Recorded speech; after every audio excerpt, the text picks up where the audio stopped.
So back in September, Microsoft announced that they were purchasing ZeniMax Media, and with that purchase came a whole lot of developers underneath that umbrella. And one of the first questions that many people had is, what happens to those games?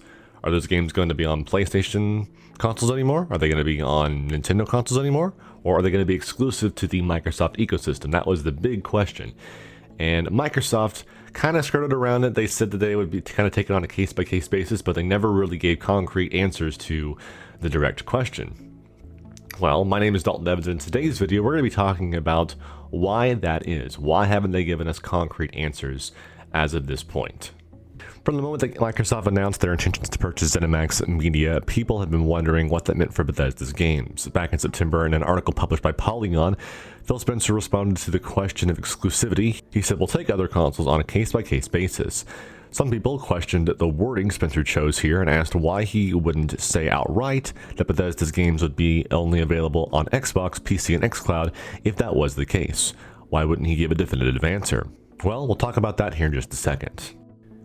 So Spencer did a second interview with GameReactor, and that was published on October 26th, and in that interview, many topics were discussed. One of the questions that Phil was asked was, so the Bethesda deal was monumental and took most of us by surprise. What do you hope to gain from the long term? And I'm talking more broadly here than simply Bethesda titles making it to Game Pass day one. His answer was one that I think many people overlooked. Spencer responded, "First of all, I would like to say that we haven't officially acquired ZeniMax. We have announced our intention to acquire ZeniMax. It's going through regulatory approval, and we don't see any issues there. We expect early in 2021 the deal will close, but I say that because I want people to know I'm not sitting down with Todd Howard and Robert Altman and planning their future, because I'm currently not allowed to do that. That would be illegal. I get a lot of questions right now, like, is this game exclusive? Is this game exclusive? And right now, that's not my job in regards to ZeniMax. My job is not to sit down and go through their portfolio and dictate what happens." So Spencer's response here basically says, I'm not legally allowed to talk about the situation until it actually finishes itself up later this year. The people who asked him these questions are assuming that Xbox already owns Bethesda, but the deal won't be finalized until 2021.